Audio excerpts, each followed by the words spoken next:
Les pieds dans le plat. Le Bray du faux.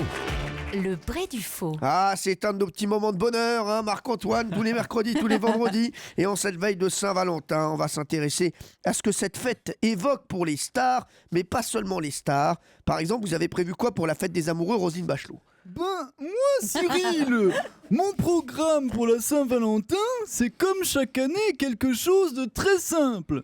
Une jolie table, un bon petit repas, une bonne bouteille de vin, 7 ou 8 joueurs du Stade français, je suis aux anges. Alors, je sais, vous allez me dire que c'est excessif et dangereux pour ma santé, que mon corps n'est pas prêt à supporter tout ça, mais ne vous inquiétez pas. Je vous promets que je ne boirai pas la bouteille de vin toute seule. Et vous, Gilles Verdez, des plans pour la Saint-Valentin? Bah moi demain, je suis avec Fatou en tête à tête, en amoureux. Ça va être magnifique. Je vais lui faire livrer des fleurs. Après j'ai réservé dans un super restaurant et au dessert, je vais lui offrir un bijou. Alors je peux vous dire que demain, j'aurai pas mal à ma France. Par contre, comme à chaque Saint-Valentin, j'aurai mal à mon portefeuille. Ah, il a bien cerné le personnage. Il y a Nicolas Bedos aussi qui voulait s'exprimer sur la Saint-Valentin. Salut, c'est Bedos, le seul, le vrai, celui qui n'est pas momifié. Ah, la Saint-Valentin, Hanouna, mon cuistot pakistanais préféré. Parlons-en de cette fête au cours de laquelle les hommes offrent à leurs femmes un bon restaurant, un bijou, puis ils font l'amour passionnément. Bref, cette fête au cours de laquelle, pour la seule fois de l'année, ils traitent leurs femmes comme leur maîtresse, et réciproquement. La Saint-Valentin, cette aide-mémoire qui rappelle une fois par an aux hommes qu'ils aiment leurs femmes, et aux femmes pourquoi elles aiment leurs hommes. Vive la Saint-Valentin, Hanouna, mon vendeur de Tour Eiffel préféré. Vive le calendrier pour se souvenir qu'on s'aime au moins une fois dans l'année.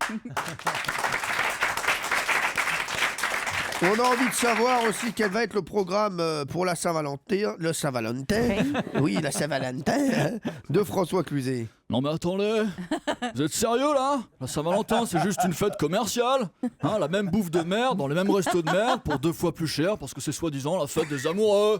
Non, excusez-moi, mais c'est surtout la fête des pigeons, hein. Merde.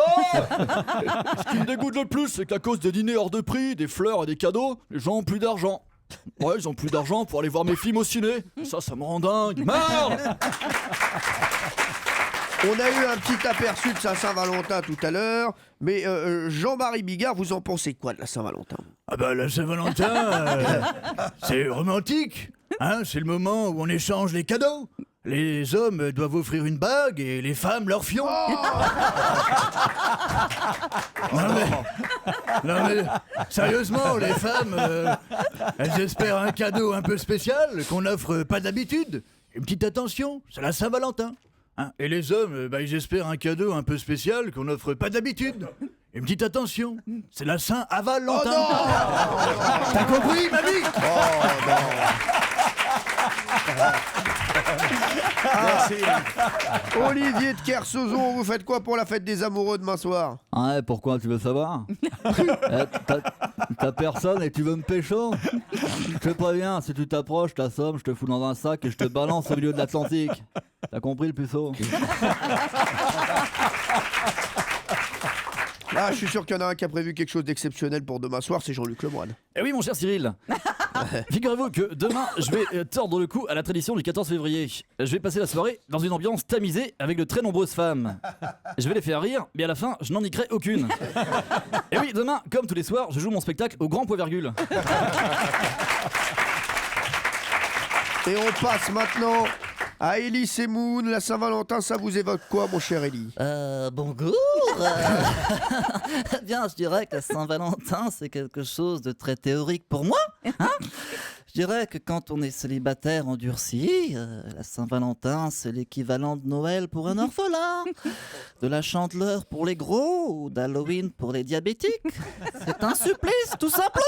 Hein, donc, si tu es blonde à force de poitrine, tu m'intéresses. Hein.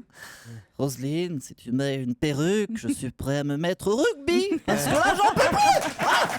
Merci Marc-Antoine Lebray, que vous pouvez retrouver en spectacle au Théâtre Le République à Paris tous les week-ends. Bravo Marc-Antoine, et il est chez nous sur Europe 1, Marc-Antoine, les mercredis et vendredis à 17h02, très précise. C'est votre rendez-vous du talent. Merci Marc-Antoine, merci beaucoup.